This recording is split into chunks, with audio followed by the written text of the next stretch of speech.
Hi students, welcome to our channel Learn from Bond Teachers.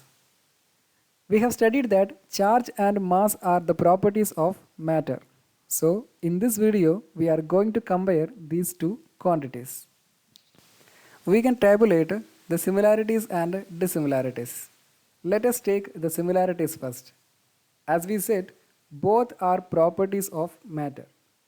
They obey inverse square law, means the force of interaction between two charges or between two masses is inversely proportional to square of the distance between them.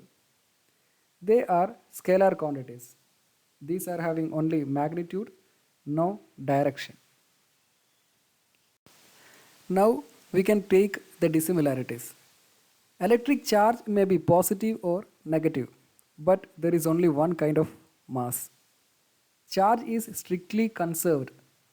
Take the example that we have discussed in the properties of charge, means the glass rod and silk rubbed together, and we know that electrons will be transferred.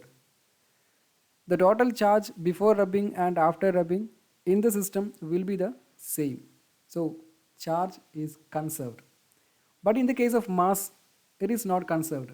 According to Einstein, mass energy relation is equal to mc square. Mass can be transformed into energy and energy can be transformed into mass. Let us take some protons and neutrons combining to form a nucleus. We found that the mass of nucleus is less than that of sum of individual masses of protons and neutrons, because some mass is transformed into energy to bind the protons and neutrons together. There will be a defect in mass and it is converted into binding energy. Charge is quantized.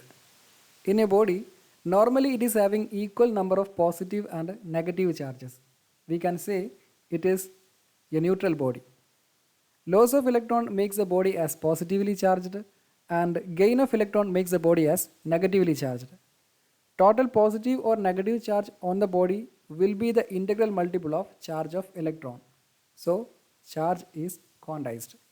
But mass is not quantized because all the masses cannot be expressed by an integral multiple of any basic unit. Magnitude of the charge is independent of velocity, but magnitude of mass is depends upon its velocity. According to theory of relativity, relative mass of a body which is moving with a velocity v is m naught by root of 1 minus v square by c square. Here m naught is the initial mass and c is the velocity of light. If the velocity is increasing, relative mass is also increasing. Force between charges can be attractive or repulsive, but force between masses is always attractive. So students, this session ends here. If you like this video, press the like button and share with your friends. Thank you.